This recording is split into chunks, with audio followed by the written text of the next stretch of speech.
Hegel's phenomenology of spirit, reason, actualization of self-consciousness, the law of the heart and the frenzy of self-conceit. What necessity truly is in self-consciousness, it is for this new form of self-consciousness in which it knows its own self to be the principle of necessity. It knows that it has the universal of law immediately within itself, and because the law is immediately present in the being for self of consciousness, it is called the law of the heart. This form takes itself to be, qua individuality, essence, like the previous form, but the new form is richer because its being for self has for it the character of necessity or universality. The law, therefore, which is immediately self-consciousness's own law, or a heart which, however, has within it a law, is the end which self-consciousness proceeds to realize. We have to see whether its realization corresponds to this notion, and whether in that realization it will find that its law is its essential nature. This heart is confronted by a real world, for in the heart the law is, in the first place, only for its own self. It is not yet realized and is therefore at the same time something other than what the notion is. This other is thereby characterized as a reality, which is the opposite of what is to be realized, and consequently is the contradiction of the law and the individuality. This reality is therefore on the one hand a law by which the particular individuality is oppressed, a violent ordering of the world which contradicts the law of the heart, and on the other hand a humanity suffering under that ordering, a humanity that does not follow the law of the heart but is subjected to an alien necessity. It is evident that this real world, which appears over against the present form of consciousness, is nothing else but the foregoing discordant relationship of individuality and its truth, the relationship of a cruel necessity by which the former is oppressed. For us, the preceding movement appears to stand over against the new form, because the latter in itself has resulted from it, and the moment from which it has come is therefore necessary for it, but to the new form that moment appears as something already given. Since it is not conscious of its origin, and it holds that its essential nature is rather to be for its own self, or the negative element, relatively to this positive in itself. This individuality, therefore, directs its energies to getting rid of this necessity, which contradicts the law of the heart, and also the suffering caused by it, and so it is no longer characterized by the levity of the previous form of self-consciousness, which only wanted the particular pleasure of the individual. On the contrary, it is the earnestness of a high purpose which seeks its pleasure in displaying the excellence of its own nature and in promoting the welfare of mankind. What it realizes is itself the law, and its pleasure is therefore at the same time the universal pleasure of all hearts. To it the two are undivided. Its pleasure is what conforms to the law, and the realization of the law of universal humanity procures for it its own particular pleasure. For within its own self, individuality and the necessary are immediately one. The law is the law of the heart. Individuality is not as yet dislodged from its seat, and the unity of both has not been brought about by the mediating agency of the individuality itself, has not yet been achieved by discipline. The realization of the immediate, undisciplined nature passes for a display of its excellence and as a productive of the welfare of humanity, and as productive of the welfare of humanity. The law, on the other hand, which confronts the law of the heart, is separated from the heart and exists in its own right. Humanity, which is bound by this law, does not live in the blessed unity of the law with the heart, but either lives in their cruel separation and in suffering, or at least dispenses with the enjoyment of itself in obeying the law, and lacks the consciousness of its own excellence in transgressing it. Because that authoritative divine and human ordinance is separated from the heart, it is for the latter a mere show which ought to lose what is still associated with it, namely the power of authority and reality. In its content it may well by chance agree with the law of the heart, and then the latter can submit to it. But the heart, what is essential, is not the bare conformity to law as such, but that in the law it has the consciousness of itself, that therein it has satisfied itself. Where, however, the content of universal necessity does not agree with the heart, then necessity, even as regards its content, is in itself nothing, and must give way before the law of the heart. The individual, then, carries out the law of his heart. This becomes a universal ordinance, and pleasure becomes a reality, which absolutely conforms to law. But in this realization, the law has in fact escaped the individual. It directly becomes merely the relation which was supposed to be got rid of. The law of the heart, through its very realization, ceases to be a law of the heart, for in its realization it receives the form of an affirmative being, and is now a universal power for which this particular heart is a matter of indifference, so that the individual, by setting up his own ordinance, no longer finds it to be his own. Consequently, what the individual brings into being through the realization of his law is not his law. On the contrary, since the realization is in principle his own, but actually is for him an alien affair, what he brings about is merely the entanglement of himself in the actual ordinance, and entangled in it, moreover, not as a superior power which is only alien to him, but one which is hostile.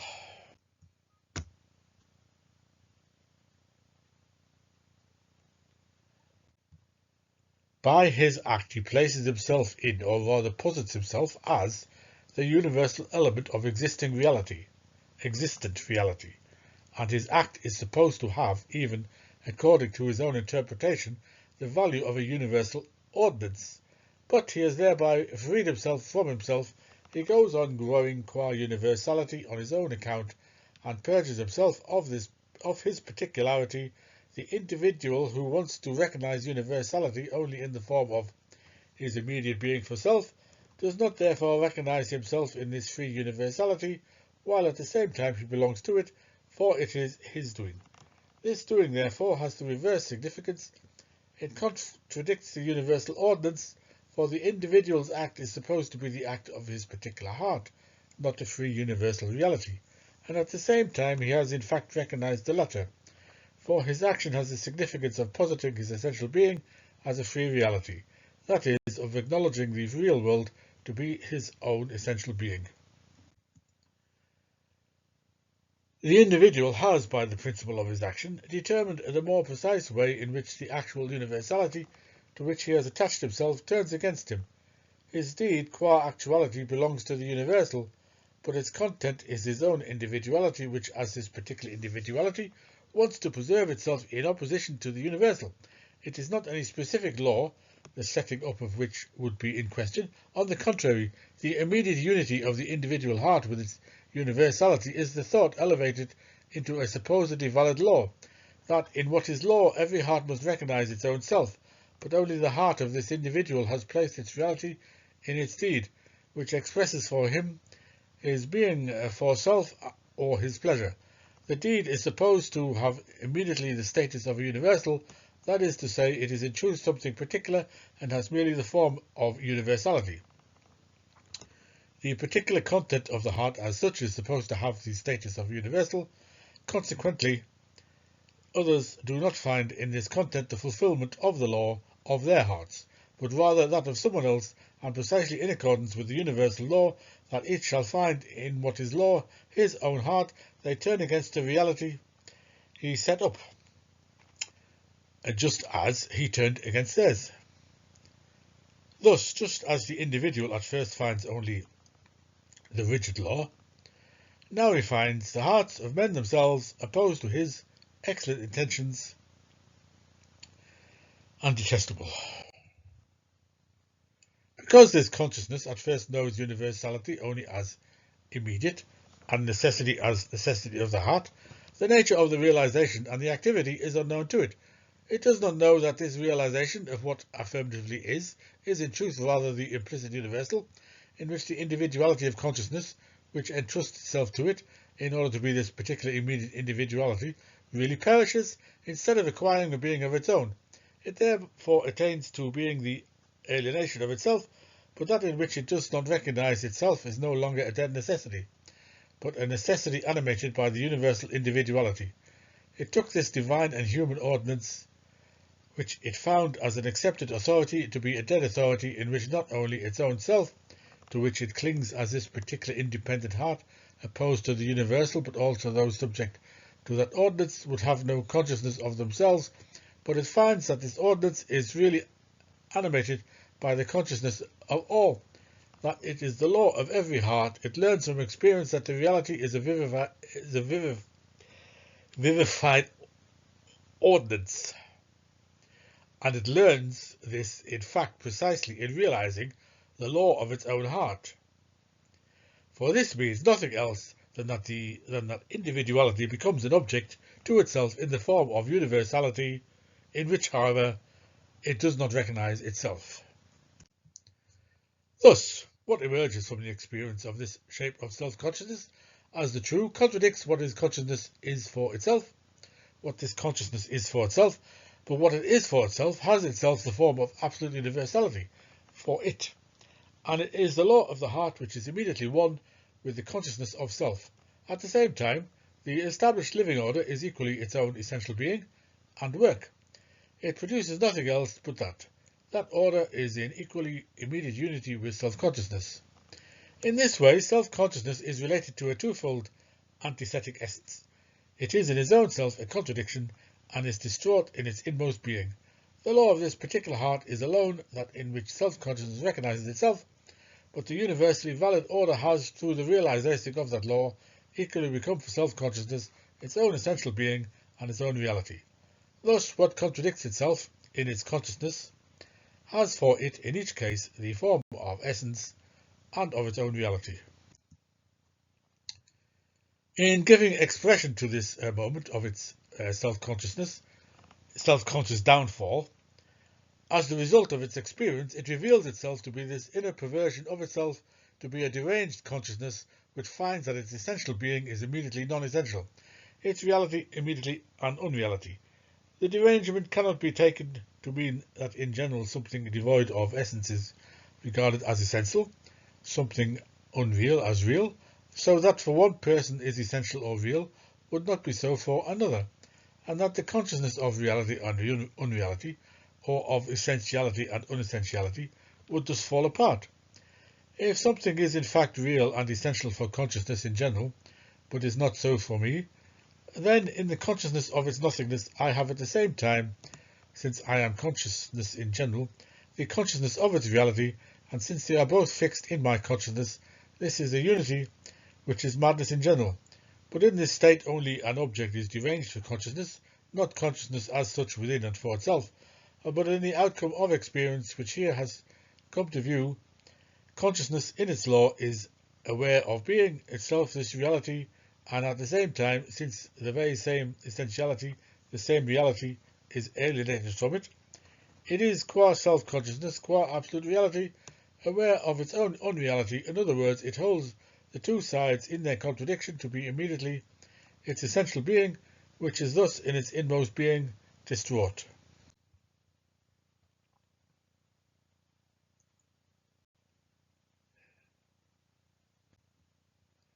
The heartthrob for the welfare of humanity therefore passes into the ravings of an insane self-conceit, into the fury of consciousness to preserve itself from destruction, and it does this by expelling from itself the perversion which it is itself, and by striving to look on it and express it as something else.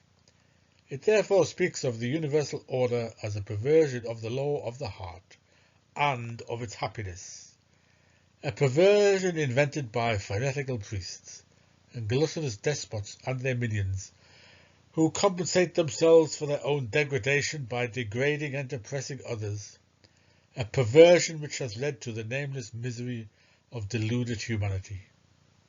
In this its derangement, consciousness declares individuality to be the source of this derangement and perversion, but one that is alien and accidental. It is the heart, however, or the individuality of consciousness, that would be immediately universal, that is itself the source of this derangement and perversion, and the outcome of its action is merely that its consciousness becomes aware of this contradiction. For the true is for it the law of the heart, something merely intended, which, unlike the established order, has stood the test of time, but rather when thus tested is overthrown. This its law ought to have reality. The law then is for it qua reality, qua valid ordinance, its own aim and essential nature. But reality, that very law qua valid ordinance, is, on the contrary, immediately for it something which is not valid. Similarly, its own reality, the heart itself as a particular individual consciousness, is for it its essence, but its purpose is to establish that particular individuality as an objective being. Thus, it is rather itself as not a particular individuality that is immediately for it its essence, or its purpose has the form of a law, hence the form of a universality which it is for its own consciousness. This its notion becomes by its own action its object. Thus the heart learns rather that itself is not real, and that its reality is its unreality. It is therefore not an accidental and alien individuality, but just this particular heart, which in all its aspects is its own self, perverted and perverting. While, however, the immediately universal individuality is perverted and the source of perversion, this universal ordinance, since it is the law of all hearts, that is, of what is perverted, is no less itself essentially perverted as the ravings of the deranged consciousness declared. On the one hand, the ordinance proves itself to be a law of all hearts by the resistance which the law of one individual heart encounters from other individuals. The established laws are defended against the law of an individual because they are not an unconscious, empty and a dead necessity, but a spiritual universality and substance in which those in whom the spiritual substance has its actuality live as individuals and are conscious of themselves, so that even when they complain about this ordinance as if it went against their own inner law, and maintain against it the opinions of the heart, they cling to it with their hearts as being their essential being, and if this ordinance is taken from them, or they place themselves outside it, they lose everything. Since it is precisely in this that the reality and power of public order consist, the latter thus appears as the self-identical essence alive in everyone, and individuality appears as its form, but this ordinance is equally a perversion. The fact that it is the law of all hearts that all individuals are immediately this universal means that the ordinance is a reality which is only that of the individuality that is for itself, or as only the reality of the heart. The consciousness which sets up the law of its heart, therefore, meets with resistance from others, because it contradicts the equally individual laws of their hearts. And these others in their resistance are doing nothing but setting up and claiming validity for their own law. The universal that we have here is, then, only a universal resistance and a struggle of all against one another, in which each claims validity for his own individuality, but at the same time does not succeed in his efforts, because each meets with the same resistance from the others and is nullified by their reciprocal resistance. What seems to be public order, then, is this universal state of war, in which each wrests what he can for himself, executes justice on the individuality of others, and establishes his own, which is equally nullified through the action of the others. It is the way of the world, the show of an unchanging course that is only meant to be a universality, and whose content is rather the essenceless play of establishing and nullifying individualities. If we contrast the two sides of the universal ordinance, we see that this latter universality has for its content the restless individuality which regards mere opinion or individuality as law, which is real as unreal, and what is unreal as real. But it is at the same time the side of the reality of the ordinance, for to it belongs the individuality's being for self. The other side is the universal in the form of a tranquil essence. But it is for that very reason only something inner which, though not absolutely non-existent, still has no reality, and can itself become a reality only by getting rid of the individuality which has arrogated reality to itself. This shape of consciousness, which in the law is aware of itself, which knows itself in what is intrinsically true and good, not as an individuality but only as it becomes an essential being, and which knows individuality to be perverted and the source of perversion, and therefore knows it must sacrifice the individuality of consciousness. This shape of consciousness is virtue.